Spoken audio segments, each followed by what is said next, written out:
Thank you for joining us today for this, our third in our Productivity with Purpose series of webinars, done in partnership with ARACY and the Centre for Policy Development. I'd like to start today's proceedings with an acknowledgement of country. We're all joining this webinar from the unceded lands of Aboriginal and Torres Strait Islander peoples from across Australia. For me, that's the people of the Ngunnawal and the Ngunnawal and Ngambri people. This is the country that I grew up on, and now I'm privileged to live, work, play, and raise my own children here. I'd like to acknowledge the traditional owners of the land that I'm on and extend my respects to the traditional owners and the elders past, present, and emerging of your lands. If you'd like to drop into the chat where you're joining us from today, it's always a delight to see all the different cultural custodians of the lands that we all share in this wonderful country.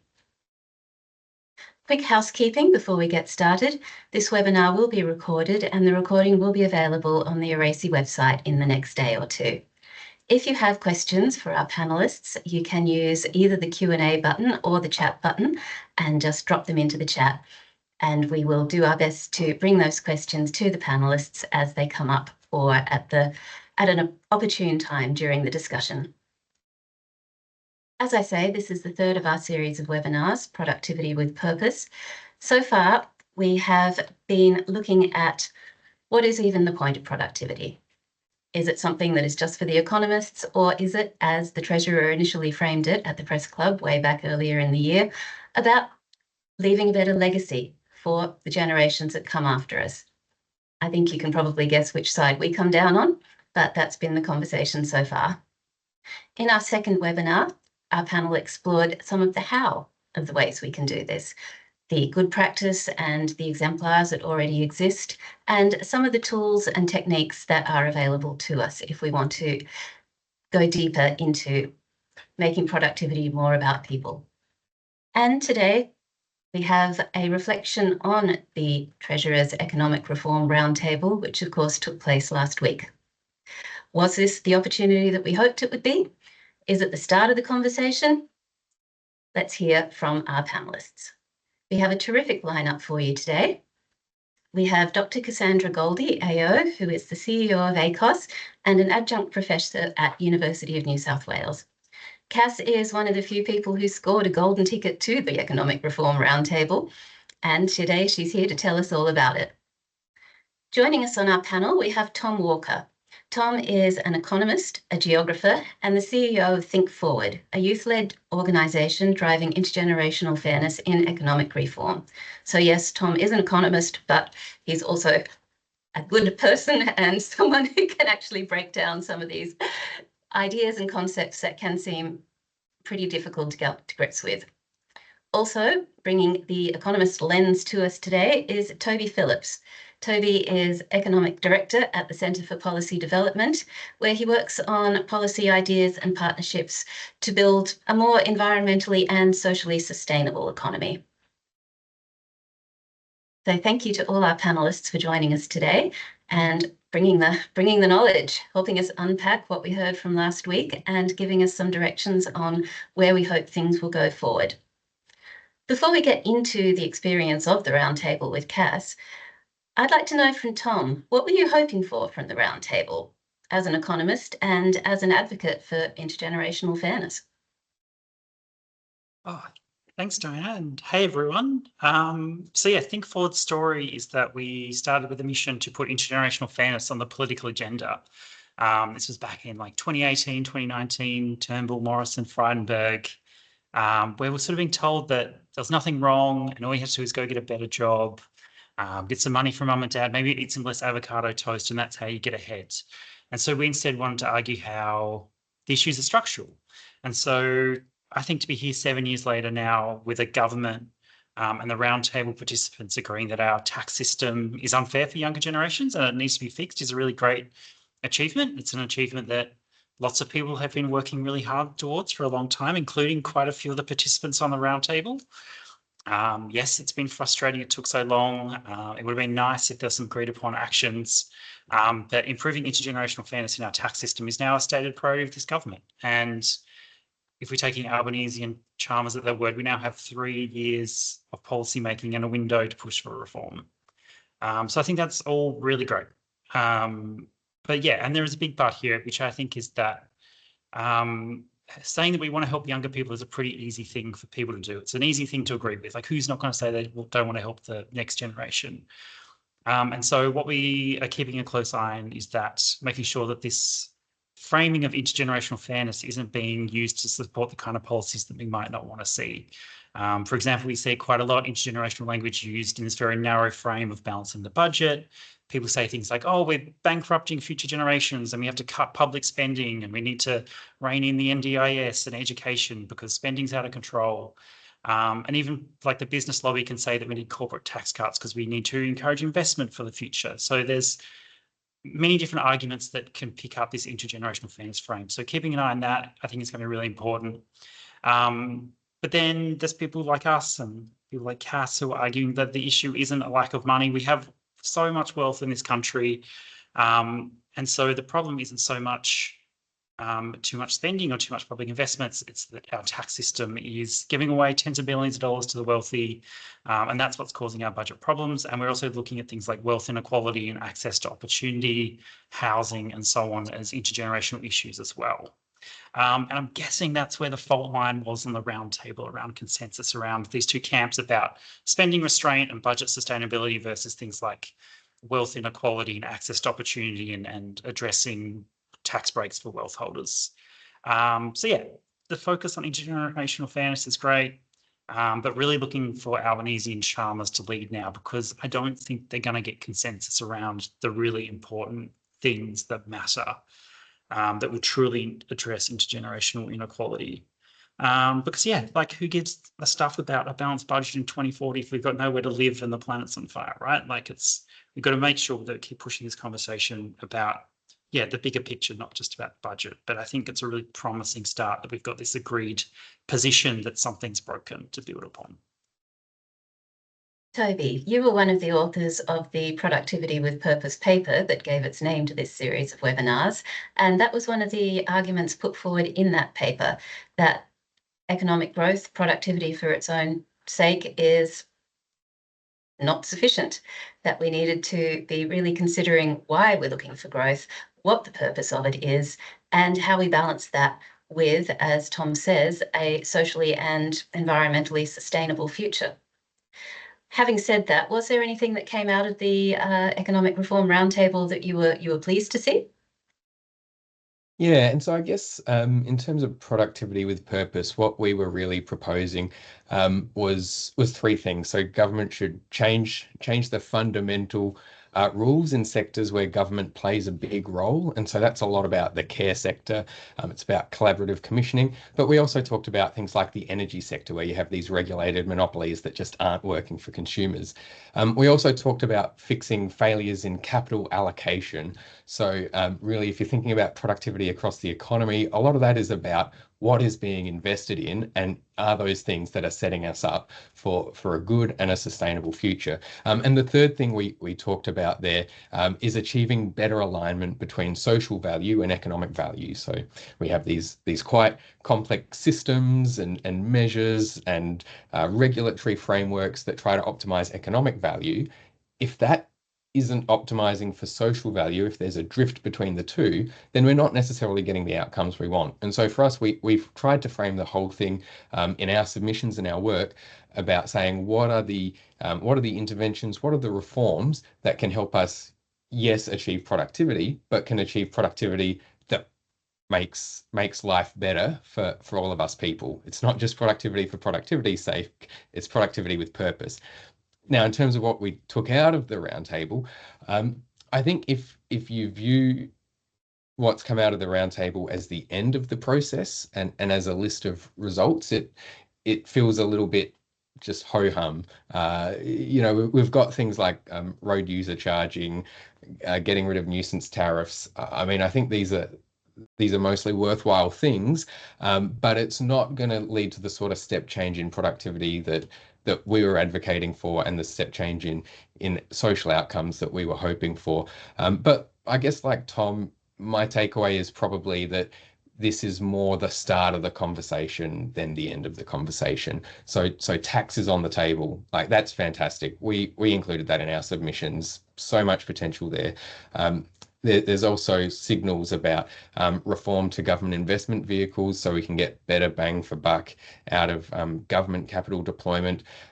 Signals around investing a lot in human capital to build a skilled and adaptable workforce. That's so important. And around the tax stuff, even the sort of sub breakdown there of what's important is encouraging. When the Treasurer talked about it, the very first point he spoke about was equity for workers and young people, which is great. I'd probably add one more thing to the list that I'd like to see, which would be a bit more of a conversation about increasing the overall tax take. I think in this country, over time, we've been expanding the amount of public services and the amount of what happens in the economy that's publicly funded. I'm all for that. But the reality is, if we want better public services, if we want more quality public services, we have to pay for it. And so I think expanding the overall fiscal tax take needs to be on the agenda. But probably for now, my ultimate takeaway is that I'm not like over the moon by the actual list of line items that came out of the roundtable, but I'm pretty encouraged by the direction. So I think it's incumbent on civil society now to really keep that conversation alive and a little bit hold the Cabinet's feet to the fire so that in a year's time we don't just look back and the only things that have been ticked off are the things that came out of the roundtable to-do list. Okay, thank you. Yes, we've been hearing a lot about growing the pie and this continued sort of magic pudding thinking that we can have it all. But I thought one of the most positive things about the Economic Reform Roundtable was this willingness to have those difficult conversations. That was how it was initially framed, even if that did get hosed down a little in the weeks before the roundtable actually managed to get going. But Cass, you were there. You had one of the golden tickets. Tell us what it was like being in the hot seat, particularly given that you were one of the very few people there representing the Australians who don't have the same economic power as some of the folk around that table. Yep. Look, thank you very much for the opportunity to spend a bit of time here. And it is the first time that I've had a chance to catch up with, for example, you, Tom, who I think was a very important member of ACOSS. And it was really important to spend the time that we did with so many of sort of the civil society to formulate sort of the big push that we wanted to take into that room. And Toby, the work that CPD has done in this area, again, it has stimulated a lot of really excellent policy thinking around this process. And I think that's exactly what we need. Look, just acknowledging I'm in Parliament House, actually. Back in. I'm not locked up in a cabinet room for 3 days, and I'm allowed to use my device. So that was quite an unusual part of the process, was no devices allowed at all in the room. So it was very locked down in that way. And just acknowledging I'm on Aboriginal land here, and for me, I do want to, absolutely, it was a privilege to be in the room, but I was very, very mindful of who was not in the room. And on a number of occasions, and I was not alone, we highlighted that, of course, how important it was for us to have very inclusive discussion. I mean, let's face it, we're going to talk about intergenerational equity. It's really important to have the perspectives of people in the room who actually are living that reality and may have very clear views about the kinds of trade-offs that Tom, for example, you're talking about, that can be framed up in very different ways. I mean, for example, if you speak to a young person today, would they want a small tax cut, or maybe they want free education? These are the sorts of debates that the country does need to have, we think. It was a very constructive room, can I say, given the different perspectives in the room. It was a real demonstration of the value of sustained, sometimes preparedness to debate things. And the Treasurer was very clear, as you know, going into that room, it was not a decision-making room. This was an opportunity to forge some relationships, to work out where we think there may be areas of solid agreement and where there may be areas of significantly different views, but to be prepared to hold that as a discussion that happened in the room and come out of that process with all of us rolling up our sleeves to progress the work that now needs to be done. I think I won't repeat actually the takeaways that Toby and Tom highlighted, because you saw what the Treasurer named up as he came out of that room. And I do think that without having any naivety about what work lays ahead of us, there is a real opportunity for us to now push forward on what are some of the big structural changes we at ACOSS and many others that are in this event today and know, in our view, need to be done. I was very clear in my contributions going in and over the course of those 3 days in saying we do not, in our view, have a spending problem. We are the 6th lowest when it comes to our public expenditures, and we're the 9th lowest amongst OECD countries when it comes to our tax take. And the Grattan Institute had done a paper which has been, released publicly as well, which highlights that. This is deeply structural for us, and what we've got to do is not all about headline growth, it's about distribution. The reality is, as our research highlighted, and I shared that in the room, we've had a significant concentration of wealth, people in the top 20% by wealth. Their wealth has grown over the last 2 decades at 4 times the rate of people in the bottom 20% by wealth distribution. So this has been very damaging for the multiple layers of productivity, which includes, people being able to thrive and contribute in all the different ways in which you would want. And of course, the allocation of capital. Our tax settings are a problem when it comes to productive investment. You can, as you know, housing was a very big discussion in the room. ACOSS went in, as did the ACTU, highlighting in our view how damaging the tax settings are associated with housing and property investment, particularly the capital gains discount. And what we're doing is we've got far too much wealth going into unproductive speculative investment, and instead of that money being unleashed into venture capital and into really interesting, sort of next stage industry and technologies. Of course, technology was a big discussion and the AI area. And I was certainly in the room saying, we want to see that used in a way that's beneficial, but we know that the way that works is a sort of another big mega trend that's happening now, that unless we have an active agenda around equity, you will see people with more wealth and more power and influence drive the changes in ways that could be very damaging for society. And we've really got to make sure that, to Tom's point around sort of intergenerational equity and equity broadly, that if you're going to need tertiary qualification skills beyond secondary education, we've got to make sure that we provide the supports for students from lower socioeconomic backgrounds to be able to develop those skills. And so these were the sorts of discussions that I was certainly, raising in the room. And I did get a chance to contribute. In fact, I think somebody reported apparently I got the silver medal after Jim Chalmers for the number of times that I was given the flag to speak. I did highlight to some others that, of course, there were a lot of other business groups in the room. So if you sort of aggregated the business voices, we probably, the Treasurer did an excellent job, I think, in facilitating, the broad range of discussions that were needed. There was a lot of consensus about, for example, around the commissioning of human services. The PC, the Productivity Commission, both Angela Jackson and Danielle Wood were contributing and highlighted the sort of the problems we've developed by a heavily marketised approach to the care sector, care services and human services. And there's a draft discussion paper from the Productivity Commission on that front about collaborative commissioning. And we're really encouraging everybody to get involved in that. We think that has a really fertile ground for us driving some systemic changes to the way that we finance and fund and design those sorts of services.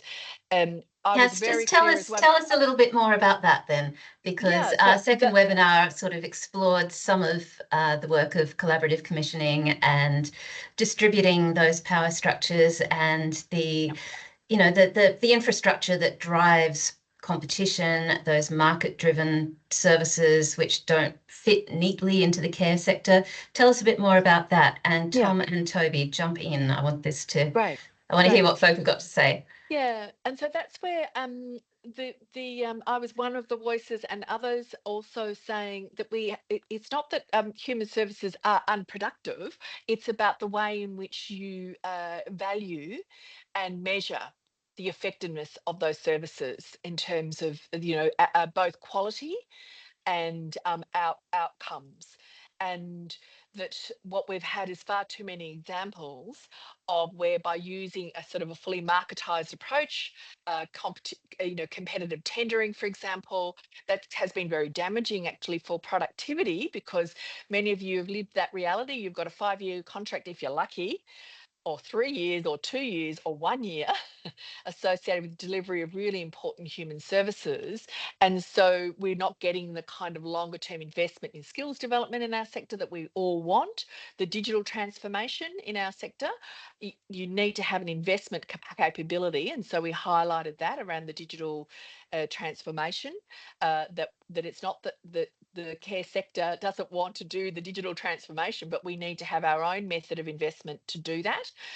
And of course, to go to sort of collaborative commissioning, the more relational contracting associated with those services, where you've got more of the governance that sits with either the users of those services, the local communities involved who are meant to be benefiting from those services. So you're putting people in the centre, both of the governance as well as the design of them, rather than chasing just unit price as the measure of whether or not that is considered to be productive. I talked a lot about employment services as a for example of where at the moment with the big system, we're getting on average 11% only of participants or people are getting 6 months employment or more. Whereas when you go to smaller scale, more relational employment services, they're getting 70% employment outcomes, 80% employment outcomes, because they're working with real employers, training providers, people who really care and are able to care, and not a heavy compliance system on the top of those people. So that was an example.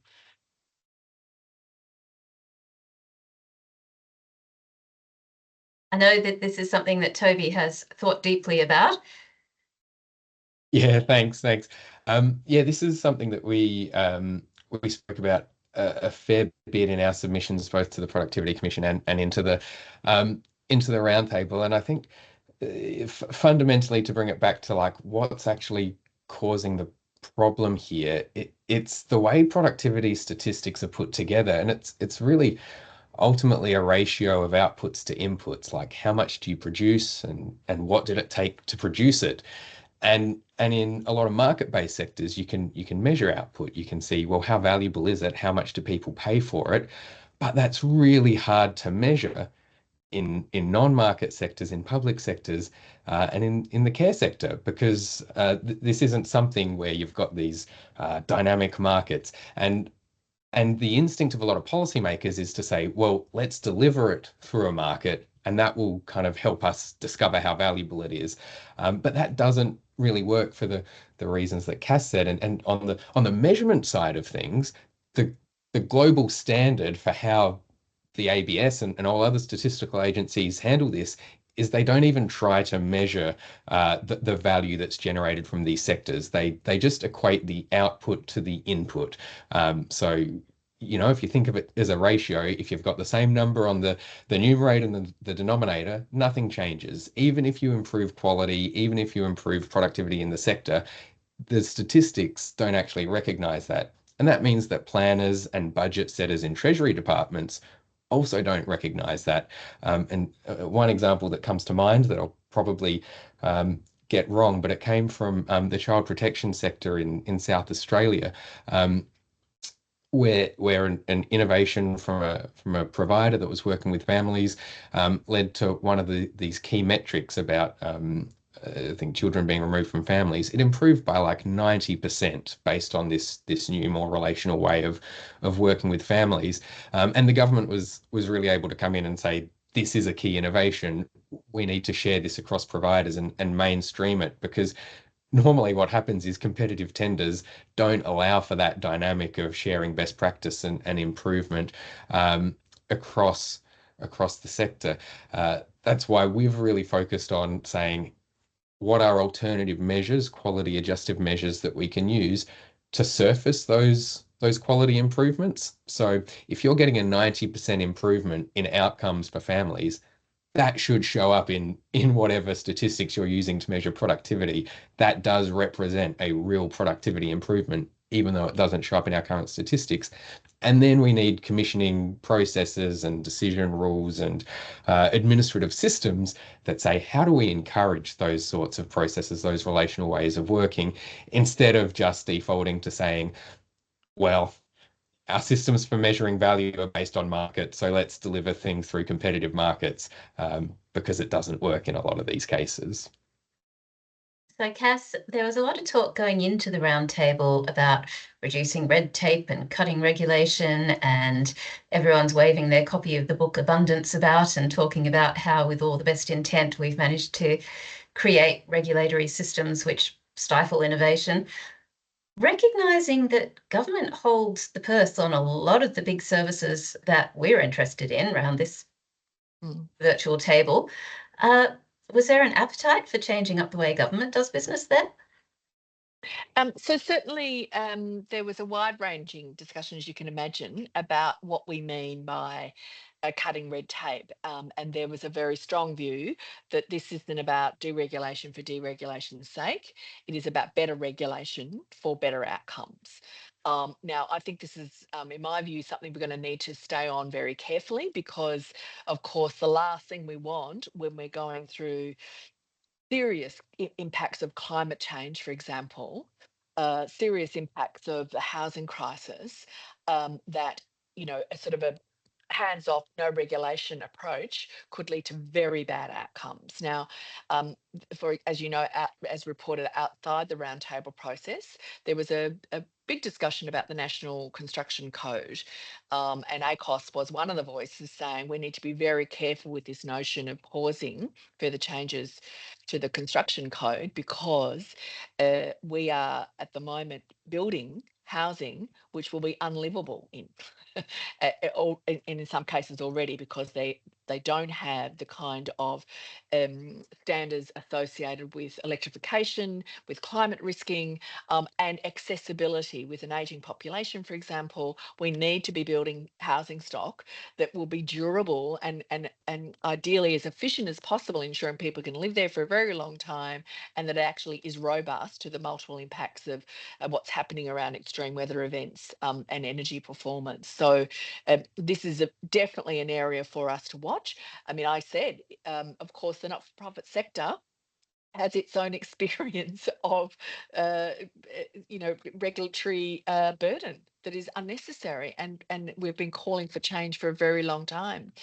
ACOSS and many others worked on the community sector, not-for-profit sector's blueprint, which was developed by the sector in the first term in the Albanese government. And I highlighted that our sector was ahead of the productivity challenge, because we'd already set out what we saw as the highest priorities to improve the productivity of our sector.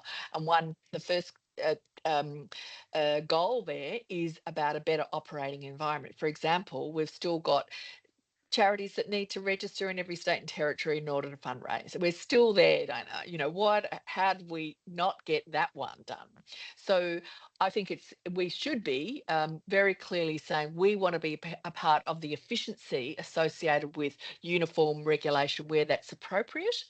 And where it will help us, but we've got to watch this notion that somehow we just want to stop regulation. And the government was very clear that is not what this is about. The language of better regulation was certainly what I heard very strongly. Tom, I saw you nodding along do you want to jump in on that? Yeah, sure. Just on this human capital discussion. Yeah, in our submission to the roundtable, we made the case that there's this goal of lifting living standards. And the best way to do that is just invest in people and their potential. Like instead of loading people up with record levels of housing and student loan debt, or people living in financial stress, we should just be enabling people to learn, to experiment, start a business if they want, care for the ones they love. Take risks, and that way we can start creating the economy of the future from the ground up, live the kind of lives we want to live, rather than this kind of notion that opportunity will trickle down through some nebulous measures of productivity and growth that we've sort of seen since the 80s and 90s, like really calling for a fresh thinking in that regard. And there's a little bit of that, but yeah, not enough yet.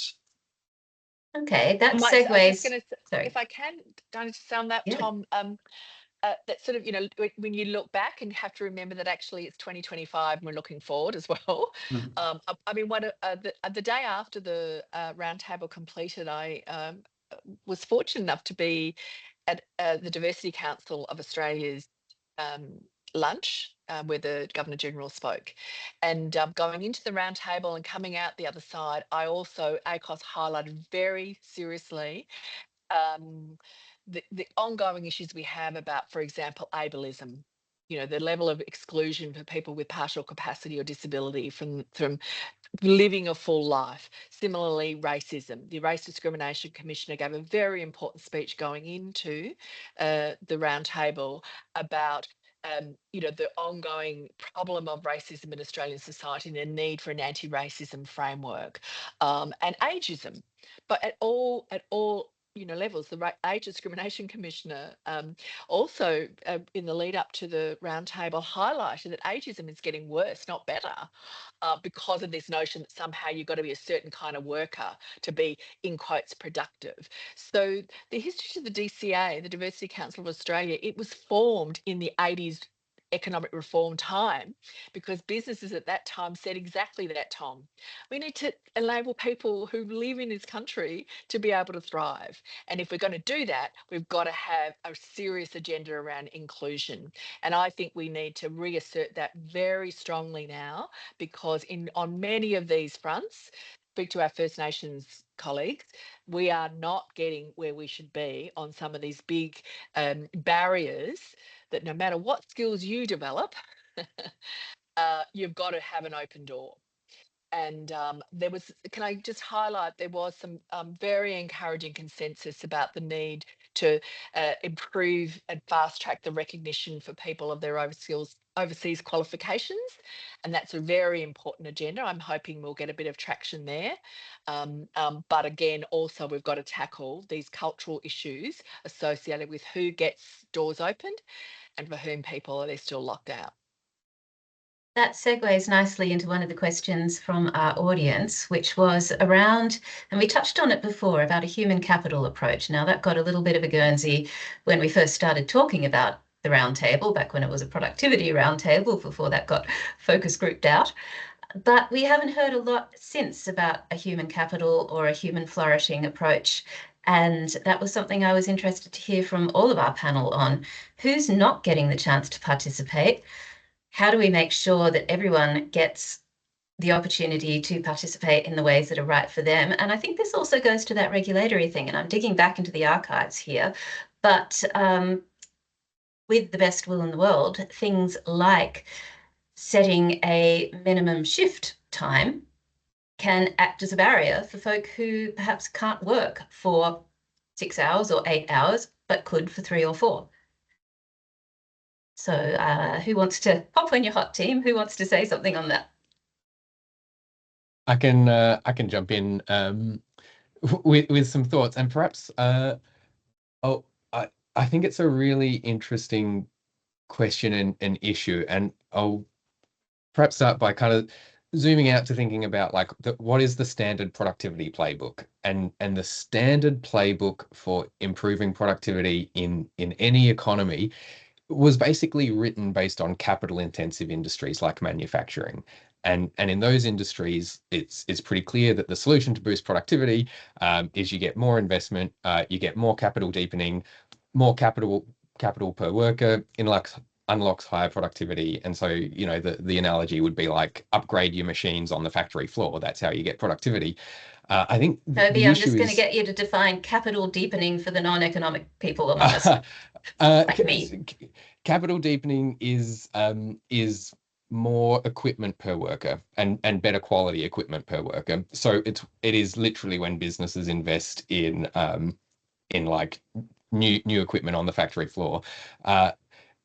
However, today, 80% of the economy is the services sector, which is not on the factory floor.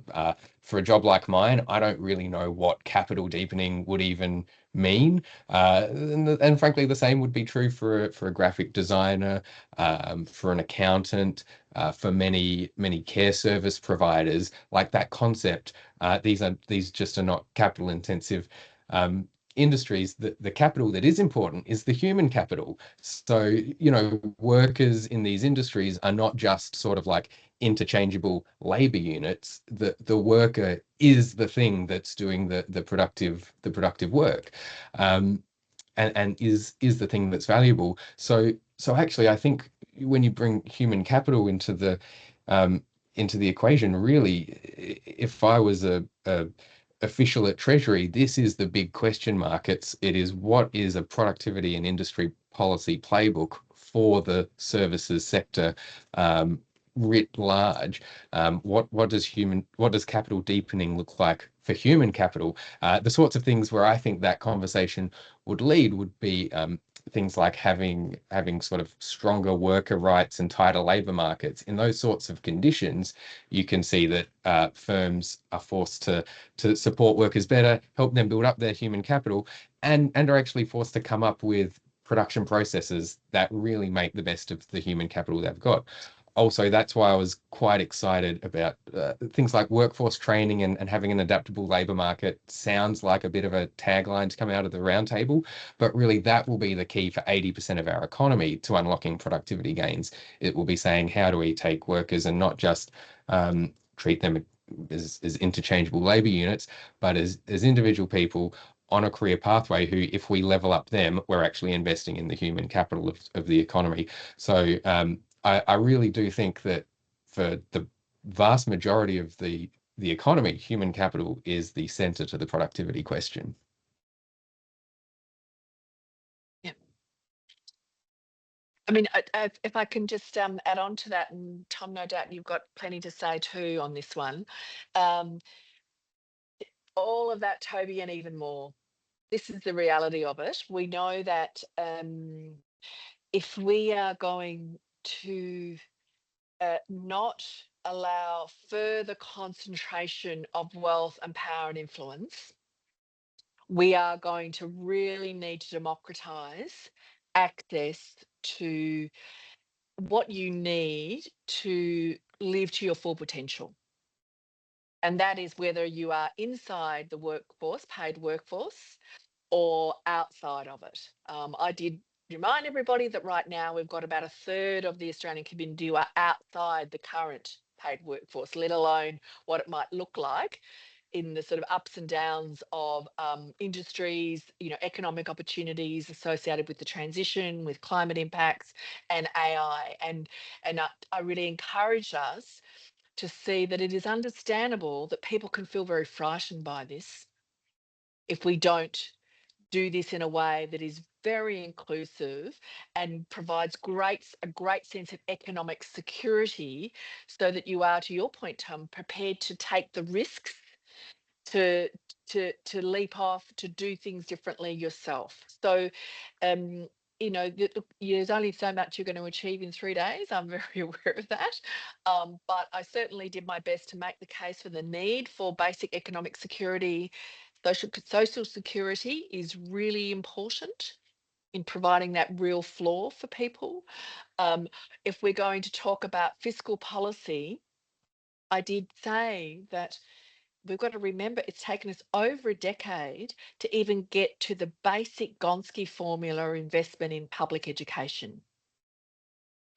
You know, so if we have this vision of great equity associated with the next stages of the transition, we've got to have those schools really well resourced. to be able to provide the kind of technology, skills development, the kind of, iterative processes associated with young people getting a sense of careers and skills and adaptability that you will need over the course of life. And of course, as there was a very strong view that further education is going to be really important for people, to make sure that that is not just, Tom, about more debt for me, because that is a real problem for many, many people now, that the only way that you can invest in yourself is to accumulate more debt. Yeah. And people become very avoidant to doing that. Yeah, for good reason. It's crazy that you start out in life and we load you up with hundreds of thousands of dollars of debt, and then you spend your entire working life trying to climb your way out of it again. Like it feels very backwards to me. And it's another thing we've been thinking about a lot about, I think, forward lately, is like this idea of care, right? Like we're into our 30s now, we kind of get to the stage where you start thinking about your parents and also having children and like what caring for them looks like. And we've kind of got this language coming from our politicians that they're going to invest lots of money in aged care and childcare so other people can take care of our parents and our children, and we can be really productive workers and go to work 5 days a week.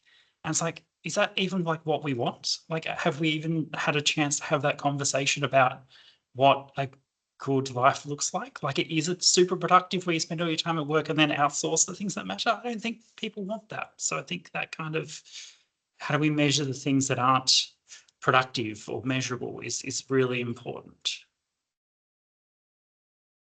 I think that's a really interesting take on it, Tom, and we don't have these conversations, or we don't have them in the same way, and we don't connect them up. Toby, when you were talking earlier about what does capital deepening look like in a human capital sense, I mean, I think we can answer that from the conversations we have about the work that we all do. It's about relationships, isn't it? That's what gets you better outcomes in a care economy. But then Tom's taking that a step further and saying, well, why are we outsourcing these things in the first place? What do you reckon, Tom? Burn it all down? Oh, no, not quite.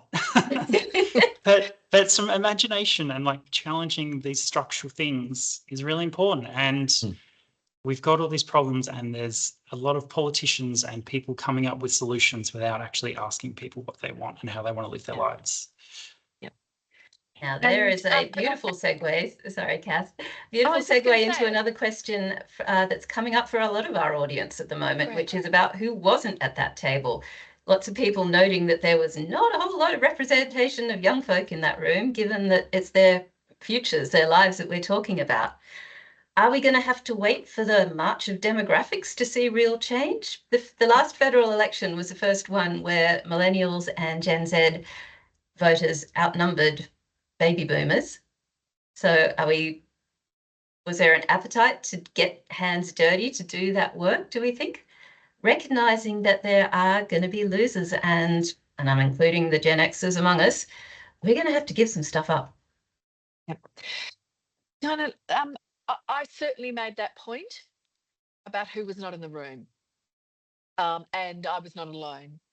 And so it was really important, in my view, that therefore this was not positioned as a decision-making process, but the beginning of really important, more deliberative processes, which is not about social license. It's not even about bringing the community with us, but it is actually about the deep community engagement that helps to drive a greater and greater clarity about the kind of society we're wanting to build.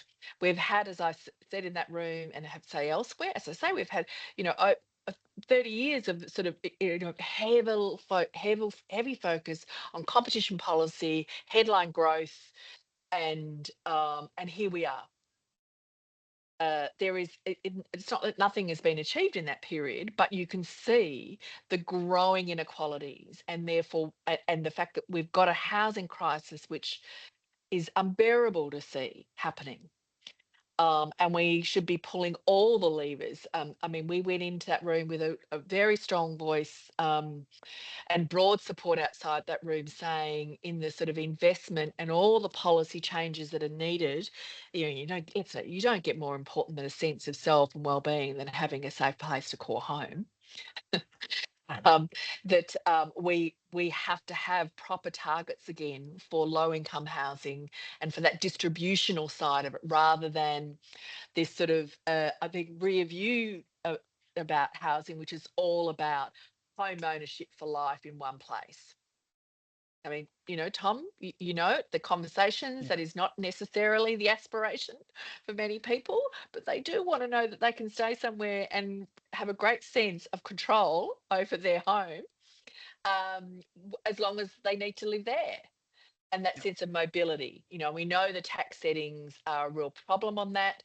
We also know that we need a lot more institutional investment into really decent ongoing renting as a fabulous option. It's not. It's at the moment for many people, it is almost you know, the lack of dignity associated with being a renter is really terrible in my view. And so that sort of saying that these are the questions that we have to take out of the room. And I think, in my view, I share the optimism, as I say, about having a headline which is about equity and intergenerational fairness is a really important building block for us now, because we don't want this to be divisive between people who are older and people who are younger. And we all know it, that many people who are older are as worried about the futures of their children and their grandchildren than anybody else. So I really think if we can carry this process in a way that's very grounded in the sense of well-being for communities, we could really drive some systemic change next. Yeah, absolutely. And yeah, like we certainly took the position in the month leading up to the roundtable, getting a bit cranky, saying that there weren't enough younger people on the roundtable. And not just because they're younger, but the kind of life position they're in. Like, there's a lot of talk about skills and education, but there's no students trying to obtain those skills present. There's a lot of talk about housing, but there's no renters. There's a lot of talk about AI, but the people who are losing their entry-level jobs to automation weren't included in the conversation, and so on. But yeah, I don't know, I'm kind of at peace with it now. Like, another way of looking at it is, it's actually really good to see older business leaders and economists and politicians kind of taking ownership of the problem and wanting to take this intergenerational thinking where they want to leave Australia better off than they found it. And we get like so many old Australians getting in touch with us wanting to help because they can see those intergenerational issues. Just quickly on that point about the march of demographics, like I think we need to be careful. Like, I think, yes, millennials and Gen Z are now the like 50% electorate. They have a really strong economic and climate justice case. But we're also seeing younger people being fed with this sort of individualistic story online. You know, you got your tech bros and your financial influencers and kind of this narrative that to get out of financial insecurity, you got to like focus on yourself and get into crypto or property investing. And this continuation of a frame as government is a burden and we need to cut taxes. And so, again, this is like, I think, assuming that history is going to change because millennials and Gen Z are becoming more the voters, means that we don't do the really hard work of cultural change and making sure that we are telling a different story about the tax and transfer system. And that's not all on government. That's on cultural leaders and people in the community and having conversation with your friends and your families and that kind of thing. That's why I'd like to think forward. We've got our TikTok tax educational work, which is about, having these really positive conversations with people about the tax and transfer system, the role it has in our lives, and how we can reform it to work for us and our communities. Because, we can't just go running around trying to find financial advantage through tax loopholes, right? Like, that's not going to create the kind of the future we want. So, don't take demographics as a given. Like, we still need to win that argument. And you mentioned the importance of civil society earlier, Tom. Talk to me a bit more about that. Do we feel that, you said that young folk are fed this story about individualism, and Cass, you mentioned that for those of us who are in a position of privilege and want to do the best thing by our kids, but then at the same time, we're perpetuating systems that leave an awful lot of other kids behind.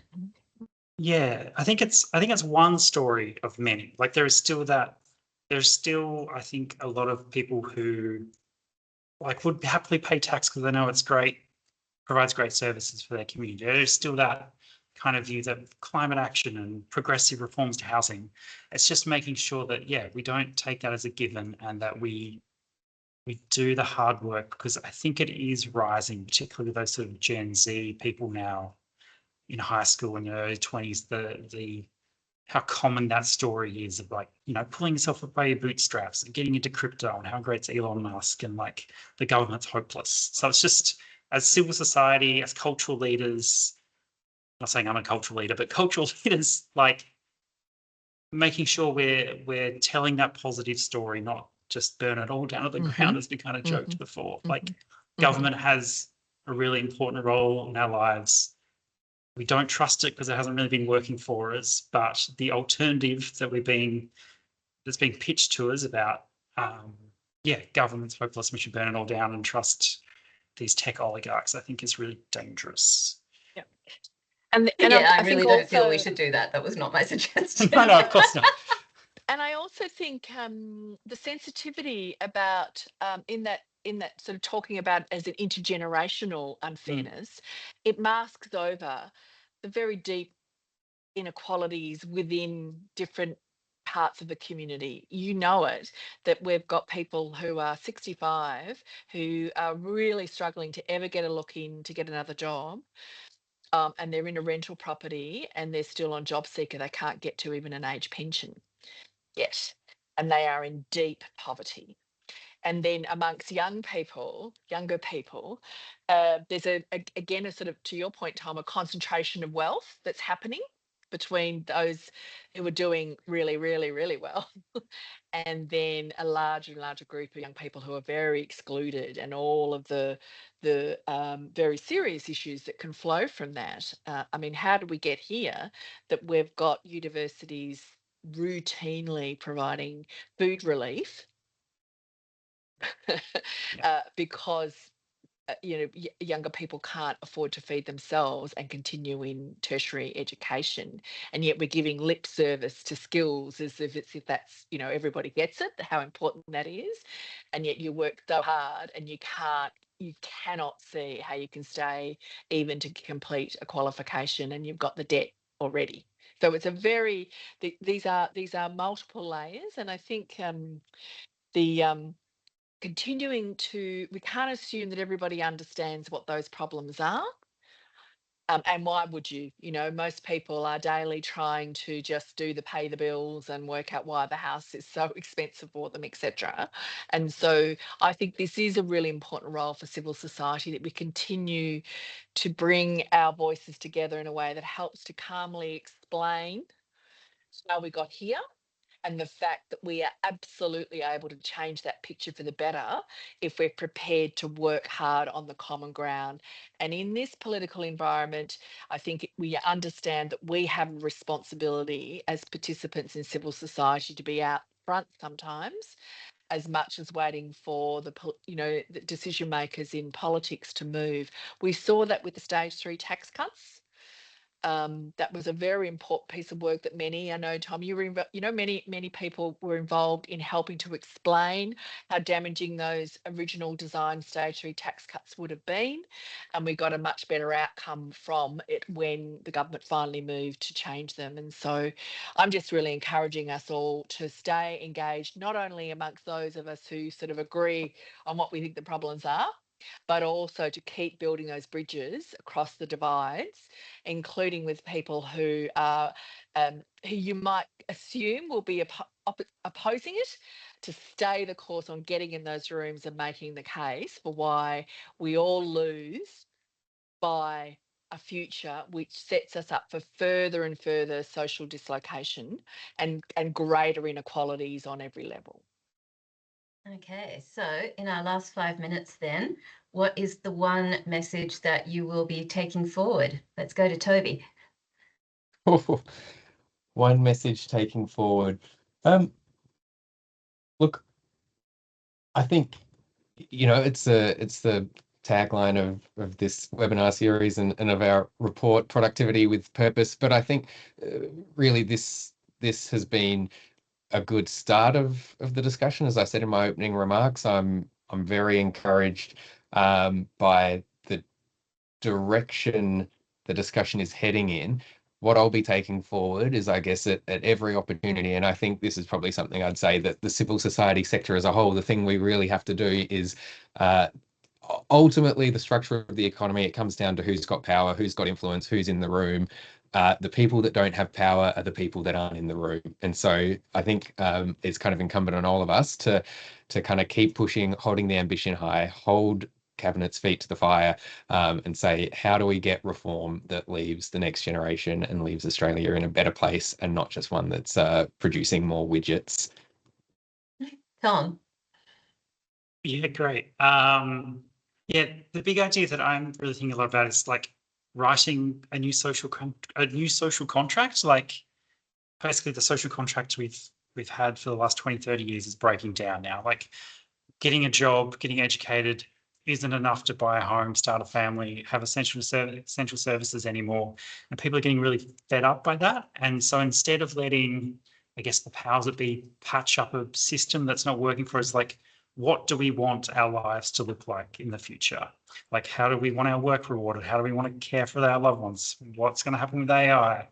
How do we want to rebuild trust in our government and institutions? Like, really take this moment of insecurity and like different pathways emerging to really think about like that really simple question, like what do we want our lives to look like? How do we want to relate to each other? What's our relationship to government look like? And really focus on this idea of, yeah, the social contract's broken. What can the next one look like? And yeah, so yeah, not letting it renew, not letting it erode any further, but like, yeah, how can we rebuild it anew? And what is the political and cultural project that goes along with that? Cassandra. Well, for me, it's that in this next stage that we really work to bring the sort of solidarity associated with everybody who has more to gain by the sort of future we're talking about and the structural reforms we're discussing, because in the end, people do have power. We've still got a democracy where we will turn up and everybody will be required to vote. Each election, you can see how dynamic that electorate is actually, about people are really looking for who in this moment is going to take us in the right direction. And I've highlighted it, going into the room about who we would have loved to have seen in the room. As Tom and others know, and then coming out the other side, if you include the sorts of people that many of you are and or you represent in the beautiful diversity of Australian society, that is a big picture of solidarity around this agenda. I think that's what we could work on together to help to bring that sense of a collective voice into the debate, so that that kind of power actually has the influence, not just about who holds the money at the moment. Fantastic. Well, thank you very much to our wonderful panel for sharing their thoughts with us today, for Cassandra for telling us what happened in the room. My apologies to the folk whose questions we didn't have time to get to. We will pass those on to our speakers who may be able to respond. And in the chat, you will see the ARACY website links for when the recording of this webinar becomes available. Follow us on LinkedIn and the socials to get the latest on our upcoming webinar series. And there's also links in the chat where you can follow our panel and hear the ongoing work that we will all be doing together to try and build this better, fairer society. Thank you again, my panel. Thank you to the Centre for Policy Development for partnering with ARACY on this series, Productivity with Purpose. And yeah, started the conversation, not the end. Thank you all. Amazing. Thanks, everybody. Thank you. Thanks so much. Anna.